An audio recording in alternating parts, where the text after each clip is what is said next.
Media మిత్రులకు నమస్కారం. ఈరోజు ఆదిలాబాద్ ఎమ్మెల్యే పాయల్ శంకర్ గారు ఈ ప్రెస్ కాన్ఫరెన్స్ నిర్వహిస్తారు. ఈ ప్రెస్ కాన్ఫరెన్స్లో రాష్ట్ర కార్యదర్శి డాక్టర్ ప్రకాష్ రెడ్డి గారు, బీజేపీ సీనియర్ నాయకులు రవీందర్ గారు, నేను రాష్ట్ర అధికార ప్రతినిధి పాల్గొంటున్నాం. పాయల్ శంకర్ గారు ఈ ప్రెస్ కాన్ఫరెన్స్ తీసుకుంటారు. Sir please. పత్రికా మిత్రులందరికీ నమస్కారాలు. 2 నెలల క్రితం ఏర్పడ్డటువంటి కాంగ్రెస్ పార్టీ ప్రభుత్వం ఈరోజు మొదటి శాసనసభ సమావేశంలో గవర్నర్ గారి ప్రసంగంలో కాంగ్రెస్ పార్టీ ఎన్నికల ప్రచార సందర్భంగా ఈ రాష్ట్ర ప్రజలకు ఇచ్చినటువంటి హామీల మీద కూలంకషంగా ప్రతి విషయాన్ని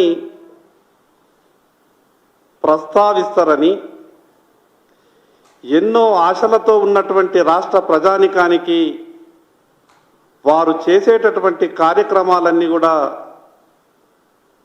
తేటతెల్లంగా అందరికీ అర్థమయ్యే విధంగా ఏ మాట తప్పకుండా ప్రభుత్వం తరపున గవర్నర్ గారితో మాట్లాడిస్తారని అనుకున్నాం. కానీ గవర్నర్ గారి ప్రసంగం విన్న తర్వాత ఎన్నికల సమయంలోనే కాదు, ఎన్నికల తర్వాత అధికారంలోకి వచ్చిన తర్వాత కూడా ప్రజలను మోసం చేసే విధంగా, గవర్నర్ గారి స్థాయిని దిగజార్చే విధంగా వారు మాట్లాడించినటువంటి తీరు, ఎన్నికల సందర్భంలో ఇచ్చినటువంటి హామీల గురించి ఎక్కడా కూడా పూర్తిగా ప్రస్తావించలేదు. అనేక సందర్భాల్లో మాట్లాడిండ్రు. 9.5 సంవత్సరాలు గత ప్రభుత్వం ఈ రాష్ట్ర ఆర్థిక వ్యవస్థని చిన్నాభిన్నం చేసింది. ఏ ఫైళ్లు ముట్టినా కూడా వేల కోట్ల రూపాయల కుంభకోణాలే బయటకు వస్తాయి. ఇక మా తడాకాదు ఇస్తాం, తెలంగాణ రాష్ట్ర ప్రజలను గత ప్రభుత్వం మోసం చేసినటువంటి తీరునంతా కూడా తెలంగాణ సమాజం ముందు నిలబెడతామని సినిమా డైలాగులు అనేక సందర్భాల్లో చెప్పిండ్రు. కానీ గవర్నర్ ప్రసంగంలో లక్షల కోట్ల రూపాయల జరిగినటువంటి అవినీతి గురించి కానీ, కాళేశ్వరం ప్రస్తావన గురించి కానీ, ఈ రాష్ట్ర అప్పుల విషయం కానీ ఎక్కడా కూడా గవర్నర్ ప్రసంగంలో పొందుపరచలేదు. అదేవిధంగా ఈ రాష్ట్రంలో రైతులు గతంలో చేసినటువంటి అప్పులు కట్టలేక గత ప్రభుత్వం కూడా 1,00,000 రూపాయలు రుణమాఫీ చేస్తున్నామని చెప్పి కేవలం 40,000, 50,000 రూపాయలు ఉన్నటువంటి రైతులకే మాఫీ జరిగింది. 1,00,000 రూపాయలు తీసుకున్నటువంటి రైతులకు ఇంకా 60 నుంచి 70% రైతులకు మాఫీ జరగలేదు. గత ప్రభుత్వం చేసినటువంటి ఆ మాఫీ జరగలేదు. ఈ ప్రభుత్వం ఎన్నికల హామీలో ఇచ్చినటువంటి 2 లక్షల రూపాయల రుణమాఫీ గురించి ఎక్కడా కూడా ప్రస్తావించలేదు.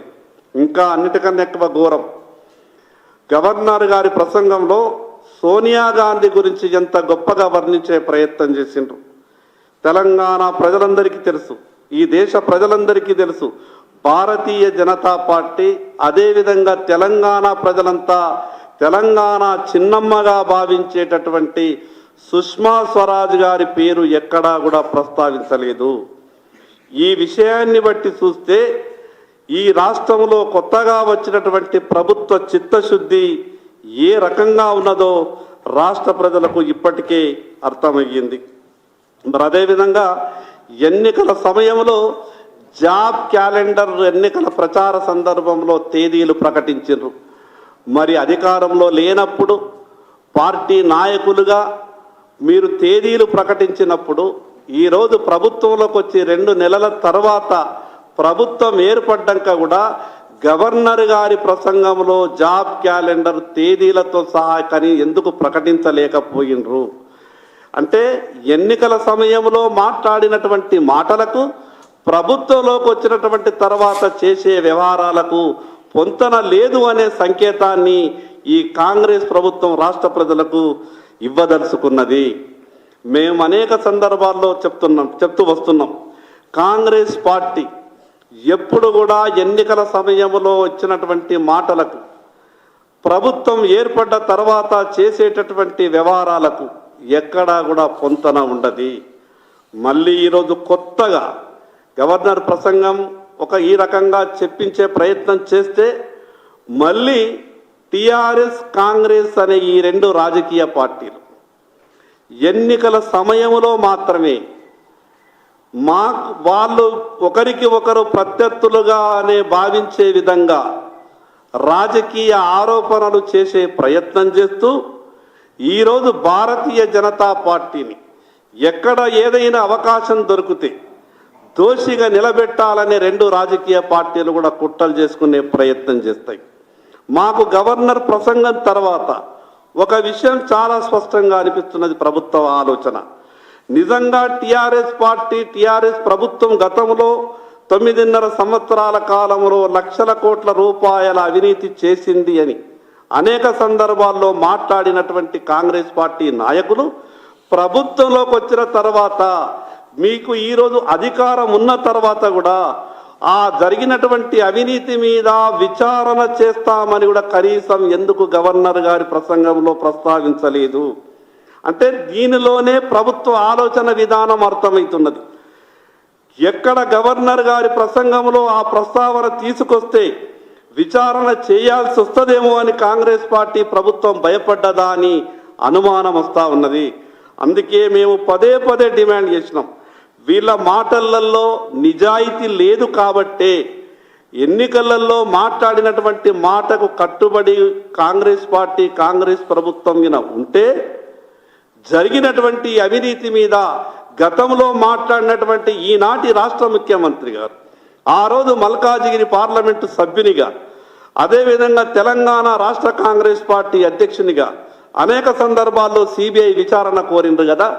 ఈరోజు రాష్ట్ర ముఖ్యమంత్రిగా మరి గవర్నర్ గారి ప్రసంగంలో కూడా పొందుపరిచి ఉంటే ఆ జరిగినటువంటి అవినీతి మీద మేము సిబిఐ విచారణకు వెళ్తున్నాం, సిబిఐ విచారణని అడుగుతున్నామనంటే రాష్ట్ర ప్రజలు వాళ్ళ మాటలను ఎంతో కొంత నమ్మేటటువంటి పరిస్థితి ఉంటుండే. కాబట్టి గవర్నర్ గారి ప్రసంగంలో మరొక్కసారి రాష్ట్ర ప్రజలని మోసం చేసే విధంగా మేము ఎన్నికల సమయంలో ఏం చెప్పినా కూడా నడుస్తుంది, ప్రభుత్వంలోకి వచ్చిన తర్వాత ఏం చేయకున్నా కూడా నడుస్తుంది అనే ధోరణిలో కాంగ్రెస్ పార్టీ ఆలోచన ఉన్నది. కాబట్టి రేపు జరిగేటటువంటి బడ్జెట్ సమావేశాలలో వారికి ఉన్నటువంటి ఆలోచనని మేము ఇప్పటికే పసిగట్టినాం. భారతీయ జనతా పార్టీ ఈ కాంగ్రెస్ పార్టీ ఆలోచనను, అదేవిధంగా టిఆర్ఎస్ పార్టీ చేసినటువంటి అన్ని వ్యవహారాల మీద శాసనసభలో ఈ రాష్ట్ర ప్రజల గొంతుకై అన్ని విషయాలలో మేము నిలదీసే ప్రయత్నం చేస్తాం.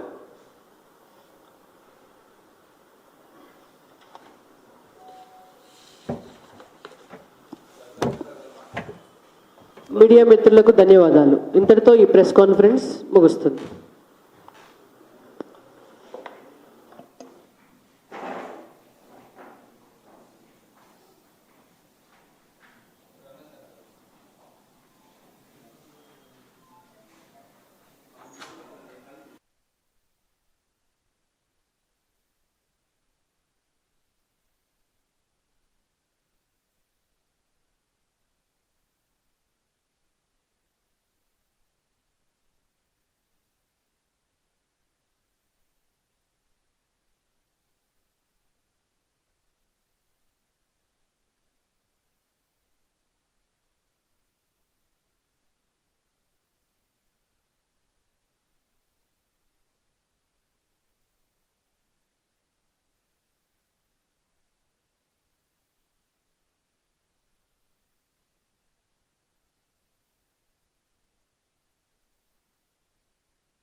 మీడియా మిత్రులకు నమస్కారం. దుబ్బాక మాజీ ఎమ్మెల్యే భారతీయ జనతా పార్టీ రాష్ట్ర కార్యదర్శి రఘునందన్ రావు గారు ఈ ప్రెస్ కాన్ఫరెన్స్ తీసుకుంటారు. వారితో పాటు ప్రెస్ కాన్ఫరెన్స్లో బీజేపీ నాయకులు రవీందర్ గారు, బీజేపీ అధికార ప్రతినిధి నేను రాణి రుద్రమ పాల్గొంటున్నాం. రఘునందన్ రావు గారు ఇప్పుడు మీడియాతో మాట్లాడతారు. Sir please. కవిత గారిని ఒక ప్రశ్న అడగదలుచుకున్నాం. సరే, అధికారంలో ఉన్నప్పుడు ఎప్పుడు మీకు బీసీలు కానీ ఎస్సీలు కానీ ఎస్టీలు కానీ గుర్తుకు రాలేదు. నిజంగా పూలే విగ్రహ ఏర్పాటు విషయం లోపల మీకు కానీ మీ పార్టీకి కానీ చిత్తశుద్ధి కానీ నిజంగా ఒక ఆలోచన కానీ అంటూ ఉంటే నేను సూటిగా మీ ముందు ఒక ప్రతిపాదన ఉంచదలుచుకున్నాను. మీరు వెళ్ళి ఈ సంఘం ఆ సంఘం ఏ సంఘం దగ్గర తిరగాల్సిన అవసరం లేదు చెల్లె, స్ట్రైట్గా పోయి ఫామ్ హౌస్కి పోయి చంద్రశేఖరరావు గారిని కలిసి నాయన మనకు ఒక ఎంపీ సీట్ వస్తుంది, రాజ్యసభ వస్తుంది, ఆ రాజ్యసభ సీటుని ఒక మహిళా ప్రతినిధిగా అనుకోండి, ఒక మలిదశ ఉద్యమాన్ని మలుపు తిప్పిన ఒక ఉద్యమకారుని తల్లి అనుకోండి, లేదా అమరవీరుల స్తూపం 200 కోట్లతో ఓపెన్ చేసి సాయంత్రం సోషల్ మీడియాలో ఎమ్మెల్సీ అని ప్రచారం చేసి పొద్దుకి ఇద్దరు ఇంటికి గన్మెన్లను పంపించి పొద్దుగల ఎమ్మెల్సీ పదవి ఇవ్వకుండా మనం అవమానపరిచినటువంటి ఒక బీసీ బిడ్డ, ఒక మహిళ శంకరమ్మగా రాజ్యసభ సీట్ ఇప్పించి మీ చిత్తశుద్ధిని నిరూపించుకోండి. మేము ఎంపీ సీట్లు అమ్ముకోము.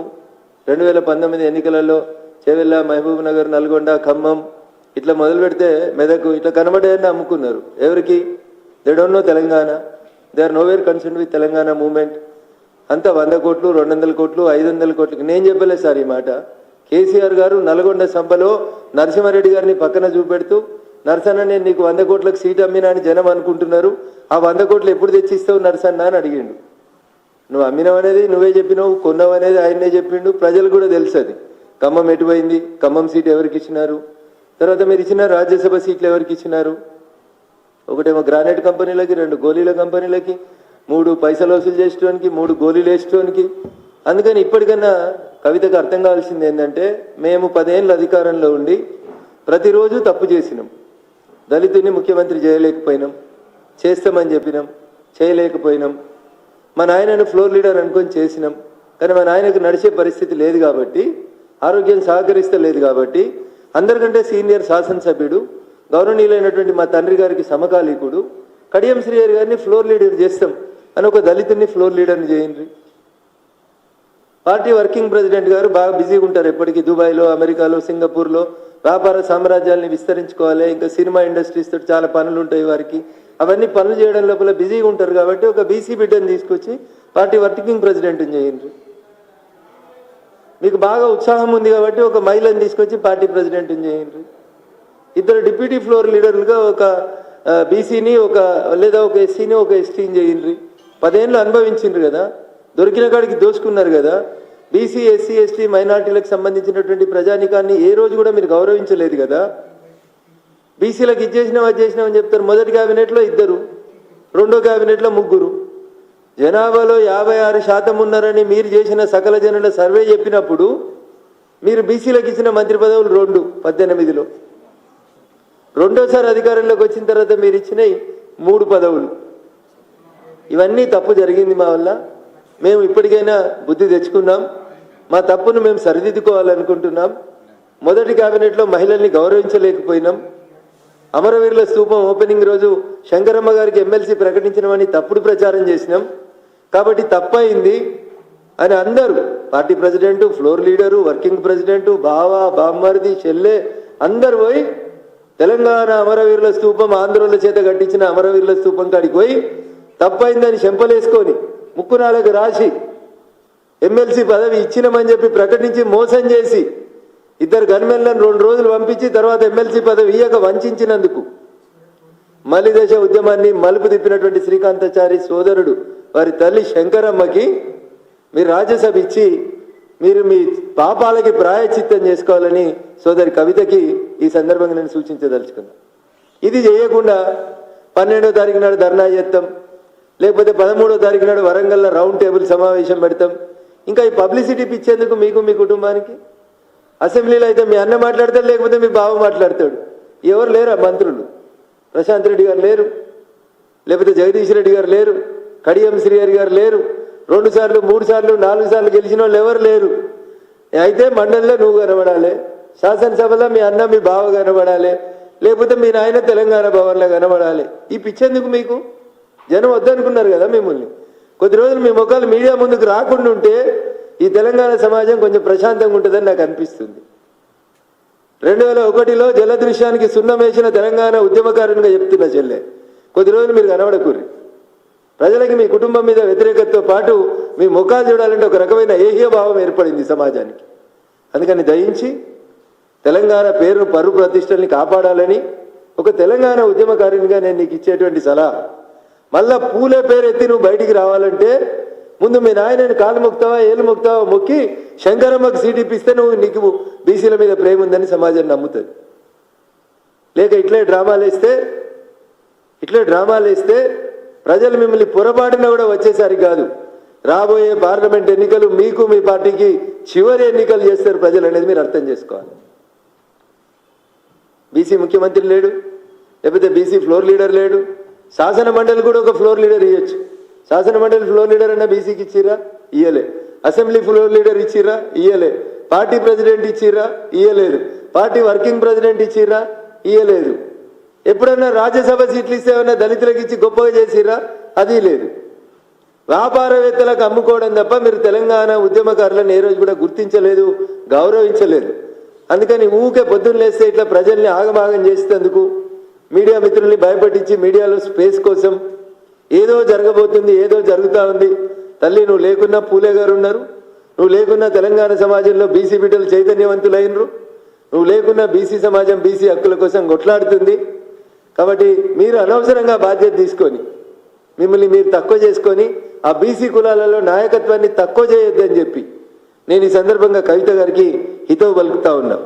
నిజంగా చిత్తశుద్ధి ఉంటే నేను అడిగిన ఈ 5 పనులు చేయండి. Party president, party working president, assembly floor leader, శాసన మండలి ఫ్లోర్ లీడర్, ఇంకేమైనా అవకాశం వస్తే అవి ఇప్పొస్తే అట్లాంటి ఏమైనా అవకాశాలు ఏమైనా వస్తే మీ తరఫున అవి బీసీ ఎస్సీ ఎస్టీలకు ఇచ్చి ఈ 10 సంవత్సరాలు మేము తప్పు చేసినాం, తెలంగాణ సమాజమా మమ్మల్ని క్షమించుండ్రి, మేము చెప్పినటువంటి తప్పుల్ని మేము చేసిన తప్పుల్ని మనమే కడిగేసుకుంటామని చెప్పి చేసి కార్యకర్తల్ని గుర్తించాలని చెప్పి రేపటి రాజ్యసభ సీట్ని ఇంకో 4 రోజుల తర్వాత ప్రకటించేటువంటి ఎంపీ సీట్లని 100 కోట్లకి 1000 కోట్లకి బిజినెస్ మ్యాన్లకి ఇతర పార్టీలకి తీసుకొచ్చుకున్న వాళ్ళకి అమ్మకుండా తెలంగాణ అనే పదానికి కొంచెం గౌరవాన్ని పెంపొందించే రీతి లోపల మీ పార్టీ పేర్లకి ఎట్లాగో తెలంగాణ తీసేసిరు, కనీసం మీరు ఇచ్చే క్యాండిడేట్ల కన్నా కొంచెం ఆ తెలంగాణ అనే 5 అక్షరాలు తెలిసిన వాళ్ళకి ఇస్తే కొంచెం గౌరవం ఉంటుంది, పరువు నిలబడుతుంది అని చెప్పి హితవు చెప్తూ మీరు శంకరమ్మకు రాజ్యసభ ప్రకటించకుండా పూలే పేరెత్తి మీరు బయట తిరిగితే సమాజంలో ఎక్కడికక్కడ మిమ్మల్ని అడ్డుకునేటువంటి కార్యక్రమాలు, నిరసన చేపట్టేటువంటి కార్యక్రమాలను కూడా మీరు ఎదుర్కోవాల్సి వస్తుందని చెప్పి ఈ సందర్భంగా కవితను హెచ్చరిస్తా ఉన్నాం. థ్యాంక్ యూ అనండి.